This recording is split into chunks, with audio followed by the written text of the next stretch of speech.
Então a gente tem uma questão que pede como é o processo de lesão reumática no coração. E aqui a gente tem que destacar que ocorre nesse processo isso aqui, ó, pancardite, que pode acometer qualquer área do coração, pericárdio, miocárdio, endocárdio. A principal manifestação cardíaca da febre reumática é a valvulite, principalmente de mitral e aorta. Então podemos considerar que todo paciente que tenha febre reumática com cardite, com manifestação cardíaca, dificilmente não vai ter a válvula mitral afetada. Então, praticamente em todos os casos, a válvula mitral é um dos principais locais de lesões. Então, a resposta é insuficiência mitral, lesão mitral com insuficiência ou a regurgitação mitral, que é o que causa o sopro desses pacientes. Essa questão é uma questão repetitiva. Então, pergunta a droga de escolha, que é a penicilina besatina, e levando que não houve sequelas. Houve a cardite, mas não houve sequelas. Então, é 10 anos ou até 21 anos de idade. Aqui nós temos uma questão interessante de um menino que é mordido por um cavalo, que é um animal silvestre, e o ferimento é profundo da mão direita. Pergunta sobre a profilaxia de tétano. A vacina está em dia e completa e tem menos de 10 anos. Então, a do tétano, eu creio que não faz nada. E a profilaxia de raiva vai ter que fazer o tratamento para grave, que é 4 doses da vacina e 1 dose de imunoglobulina. Então, vamos revisar a conduta para os casos de tétano. O tétano ele é feito em vacinas na pentavalente, que é para 5 tipos de bactérias, com 2, 4 e 6 meses. Também é feito com a DTP, que é a tríplice bacteriana, aos 15 meses e 4 anos de idade, certo? E depois disso, a dupla bacteriana, a cada 10 anos é renovada essa vacina. Então, se a última dose foi feita há menos de 5 anos, é o tempo ideal e não se faz nada de conduta. Quando a gente tem ferimento superficial, nós temos que fazer apenas esquema de vacina se ele não tiver, ou se esse esquema estiver incompleto. Tem que completar o esquema, ou se já fez o esquema de infância, faz 1 dose da vacina, se tiver com mais de 10 anos, como esquema de reforço. Esses pacientes com ferimento profundo, sujo, que é de alto risco, mesmo se tiver com o esquema em dia, não vai precisar fazer vacina, certo? Nem imunoglobulina. Porém, se não tiver completo, se tiver incompleto ou tudo mais, a gente faz a imunoglobulina e ainda faz as doses da vacina. Então, essa primeira questão aqui é também sobre critério de Jones, é também sobre febre reumática. A primeira pergunta é um exame necessário para evidenciar streptococcus recente. Eu coloquei o aslo e cultura de orofaringe, certo? A outra pergunta é qual critério maior identificado. Eu coloquei artralgia, coloquei cardite e coloquei o eritema cutâneo. E aí vale a pena revisar os mais difíceis. A outra, mais difícil, pede pra gente falar qual é o tempo de duração da profilaxia com penicilina besatina, levando em conta que não houve lesão cardíaca. Eu coloquei 10 anos chutando. Então, vamos revisar o que eu poderia responder, o que eu não respondi, o que acrescenta no meu conhecimento. Então, os nódulos subcutâneos são um fator de critérios maiores de Jones. Também o eritema marginalizado também é um critério e eu posso considerar como acerto, porque eu falei do eritema cutâneo. Os testes, temos o teste de antígeno para Streptococcus, então devo lembrar que os antígenos para Streptococcus, também a dosagem de anticorpo anti-Streptococcus, que é o caso do aslo, né? E aqui a gente tem a tabela sobre o tratamento.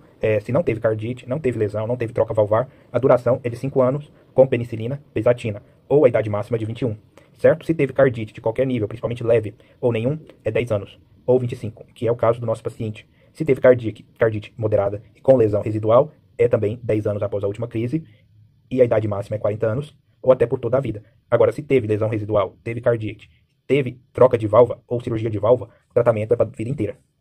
Então, aqui na questão 261, nós vamos ter um quadro de uma criança que vai desenvolver uma doença exantemática. E quais as características? Além de ter mancha de pele, ela tem uma face esbofeteada, que é a vermelhidão no rosto. Além disso, um eritema rendilhado, que é predominantemente nos membros, e o estado geral é preservado e não apresentou febre. O que nós deveríamos pensar com um quadro tão pobre quanto a este aqui? Além disso, pergunta sobre orientação em questão de isolamento. O agente etiológico é o que quer saber. A doença, a gente pensaria em escarlatina.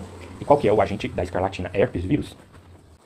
Então, o que causa o tapa na cara é o parvo, ou parva na cara. O parvovírus B19, que causa a face esbofeteada, que é o eritema infeccioso, certo? Tem aspecto rendilhado e pode reaparecer após semanas, também chamado de escarlatina. E sobre o isolamento, essa doença não precisa de um isolamento específico, pois o exantema é uma reação pós-infecciosa. Muitas vezes essa doença, então, cursa sem febre. A transmissão é por contato direto por gotícula, no período pródromo.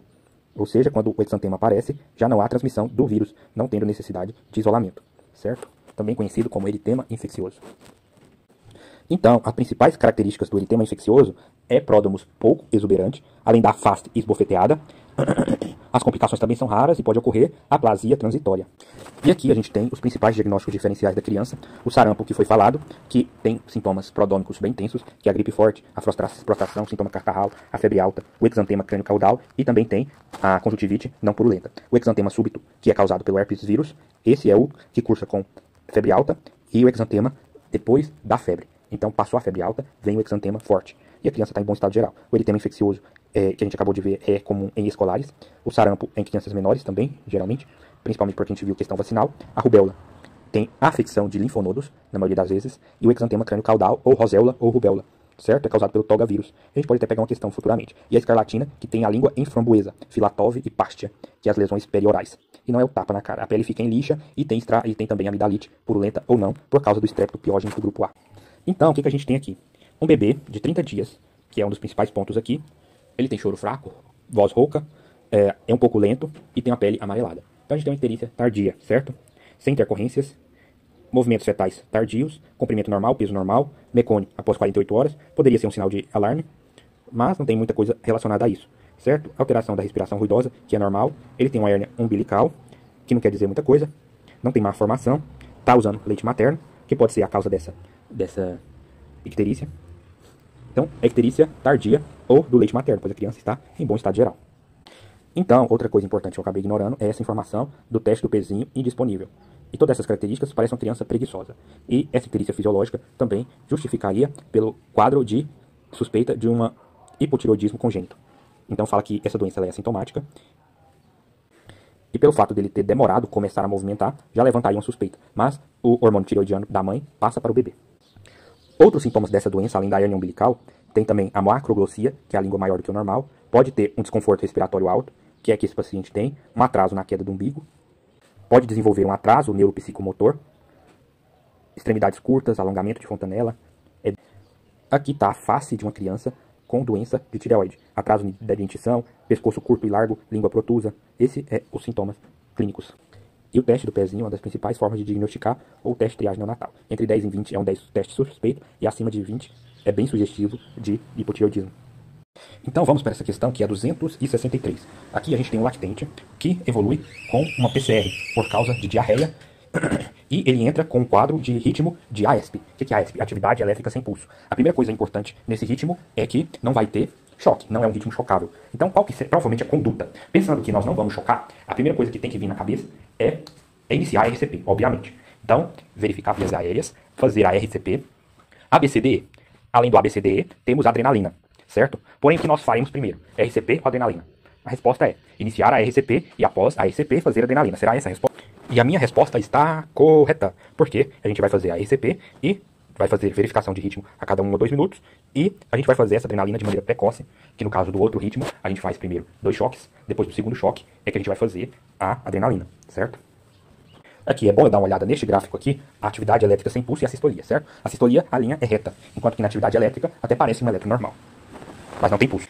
E vale lembrar dos Hs e o Ts, que são as causas possíveis de PCR em crianças, que temos a hipovolemia, a hipóxia, a acidemia, a hipoglicemia, hipo ou hipercalemia, hipotermia. Então a gente tem, como caso da criança de ontem, poderíamos ter como uma possível causa de parada cardiorrespiratória, apesar dela não estar com hipóxia, poderíamos ter uma hipoglicemia, poderíamos ter a acidemia, uma acidose muito elevada, que é causada pelo hidrogênio, mas aquela criança estava perdendo o hidrogênio, certo? Além disso, temos a hipocalemia, certo? Que era o caso do potássio muito baixo, e a hipotermia em crianças pequenas é uma causa comum. Por isso é importante garantir o acesso ao calor àquelas crianças que estão saindo do ventre materno. Além disso, garantir a hipóxia com ventilação positiva, nos casos.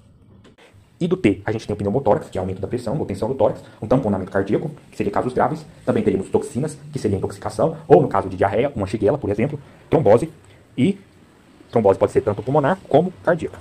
E devemos também lembrar do protocolo cagada, que ocorre nos casos de assistolia. O C e o A é checar os cabos e condutores, o H é aumentar o ganho, e o D é mudar a derivação, para verificar se realmente está em assistolia. Então, no caso de uma criança que está vomitando sem parar, o que pode causar o choque é a hipovolemia e a hipoglicemia, por falta de ingesta.